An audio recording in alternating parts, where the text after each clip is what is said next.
This one is about to get pretty scary. How's it going, YouTube? I'm your host, Landon Dowlatsingh, and welcome back to another most amazing video. Before we get started, I want to know from you guys, what top 10 videos would you like us to produce next? Let us know in the comment section below, and also make sure you guys stay tuned to the end of this video because I'm going to be replying to your guys' questions and comments from previous videos. Okay, the idea of some stranger lurking in your home can be really upsetting and pretty creepy. Your home is supposed to be a place where you feel the most comfortable and safe.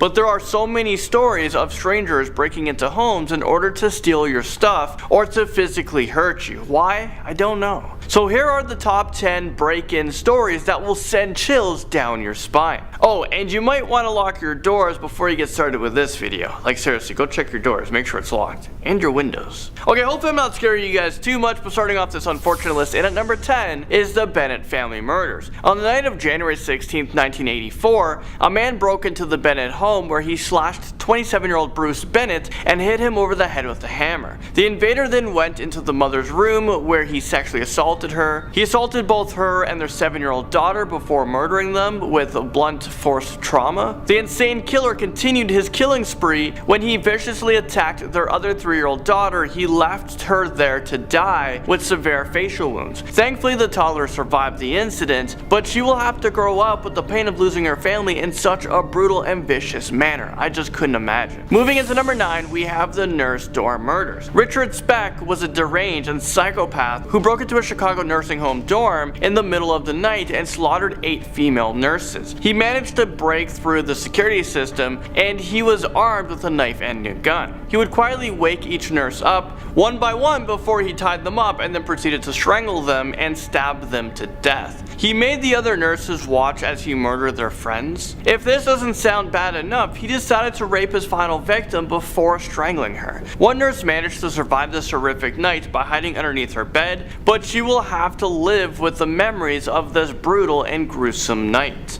Apartment murders climbs onto this list at number 8. On July 27, 1979, someone broke into Alice Ranking's apartment near Houston, Texas and decapitated her. One of her co-workers went to her apartment and noticed that the front door was tampered with, and once she entered, she saw her friend's body tied up, sexually assaulted, and there was a trail of thick blood. And what makes things even more creepy is the fact that her head wasn't even attached to her body and it was never found. So this creepy killer probably has a collection of heads in his room. And then 2 weeks later, another home invasion took place 2 floors up the same apartment building. This woman was also beaten, raped, and stabbed numerous times. The killer was never arrested, so I wonder if he's still alive today, collecting people's heads. The Sadegaya family murders comes onto this list at number 7. A mysterious man armed with a knife snuck into the 2nd floor window of the family's apartment in Japan. He entered through the 6-year-old son's room and strangled the poor boy to death before he was confronted by the father.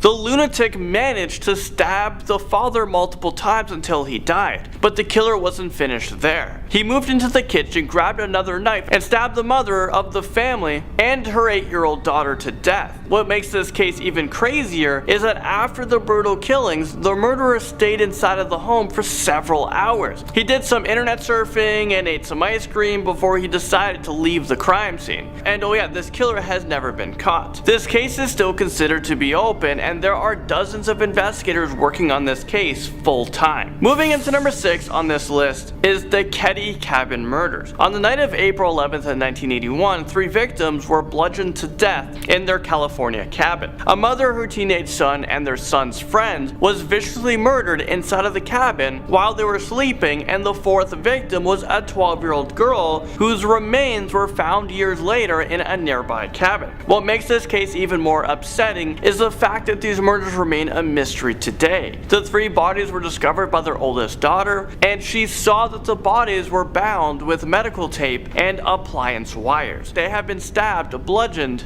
and strangled to death. A lot of different weapons were found at the scene as well. There was a table knife, a butcher knife, and a bloody hammer. Despite the amount of evidence and police interviews, no arrests were ever made. So these vicious and ruthless home invaders might still be walking free. The Clutter family murders cuts into number 5 on our list. While Richard Eugene Hickok and Perry Edward Smith were in prison, they heard from another prisoner that the Clutter family was extremely wealthy and that they stashed a lot of money in their house. So when they were released from prison, they immediately made plans to steal their cash. They entered into the Clutter's family's home in Kansas, but to their surprise, 4 of the 6 family members were home. They were unable to find a safe, so they woke up all of the family members to threaten them. They ended up ransacking the entire home and only to manage to get $50. They also got a pair of binoculars and a radio. Because the family saw their faces, they didn't want to leave any witnesses behind, so they executed them in cold blood by shooting them with a rifle. They were arrested 6 weeks later and ultimately executed by hanging. Next up, number 4 is the cold-blooded killer. Back in March of 1922, a German farmhouse was broken into by a cold-blooded killer who spent a lot of time planning his murdering spree. The police investigators believe that the killer spent his time casing the place, and then he hid in the attic and lured the family members into the barn one by one so that he can hack them up with a farming tool. I mean, is this real life right now? The father, his wife, their 3 children, and their maid were all brutally beaten to death, and it's been over 96 years and no arrests have ever been made. The family even reports suspicious activity like a pair of house keys that went missing and a mysterious footprint in the snow that led into the back door, but they were all disregarded. So if the police were more diligent with this case, this family might not have been hacked up to death. The Cheshire home invasion murders takes us into number 3. 2 convicted criminals were scoping out a mother and her daughter at a grocery store, and they decided to follow the girl home and break in later that night. Around 3 a.m., 2 psychopaths broke into the Petite family's home. They hit the father on the head with a baseball bat and tied him to a pipe in the basement. After that, the 2 criminals went upstairs to continue their reign of terror onto the rest of the family. They doused the entire house in gasoline, raped the 11-year-old daughter in her bed, choked the mother to death, and then set the house on fire before they attempted to escape. The father managed to make it out alive, and the 2 men were eventually arrested, but the entire home invasion lasted for 7 hours, so it's no doubt that this poor family suffered a lot. Slashing into number 2, we have the axe murders. Back in 1911, when crime rates weren't high, and you never had to worry about someone breaking into your home, an axe-wielding maniac snuck into a family home and hacked a mother and her 3 children to death with his axe. The killer continued his murdering spree along the route of the South Pacific Railroad. So he started in Iowa and then he made his way to Louisiana and San Antonio. 6 homes in total were broken into and 49 family members were brutally butchered to death with his sharp axe blade. One thing that all these families had in common was that they were families of mixed races. There were many arrests made during the killing spree, but the murders continued and no one was ever found guilty. I think a large part of this for why we lock our doors is because of this serial killer. The Manson murders tops our list in at number 1, and I think we've saved the best for last. This is probably the most infamous homicidal home invasions that was organized by a psychopathic cult leader,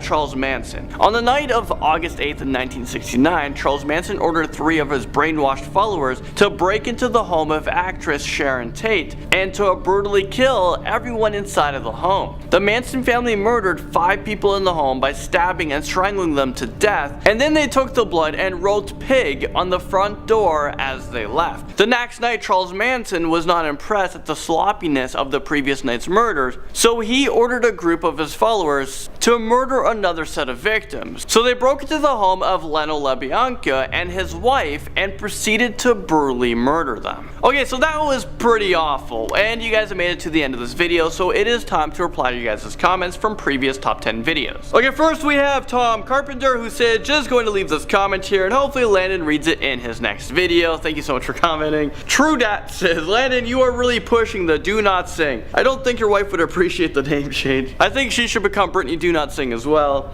Poison Ivy says, hi. It would be cool if you did one haunted place in Pennsylvania, USA. Stay amazing. Frederick OK says, would urban legends that are common in the world? Is that a question or just a statement? World urban legends. Oh, so just world urban legends produced in a top 10 list? Dark Raptor says, I choked on my own tongue when watching this video. Crystal says, Minecraft is the Illuminati. Next up we have my hidden talent is that I can bend all of my fingers on my right hand back to touch the back of my wrists. What the heck? Can you do that? Are you double jointed? That's as far as I can go, I don't know. You're pretty talented, my friend. Next up we have 10 scary samurai urban legends, please. That would be interesting. Actually, you know what? That video might be coming soon. I think that's a pretty good one. Tiffany Galloway says, Dowlatsingh is not hard to say or spell for me, but if it is for you, then you know what to say instead. So yeah, if you guys can't say Dowlatsingh, just say Do Not Sing. Either or, I don't really care. Mark Carolyn says, hey, shave. No, I am growing this guy out as long as I can. Jameson Cowie Squish It says, I love these urban legends. Thank you so much for watching and always tuning in and commenting, of course. Next up we have 0_ says, don't talk crap to Landon, hashtag let Landon sit.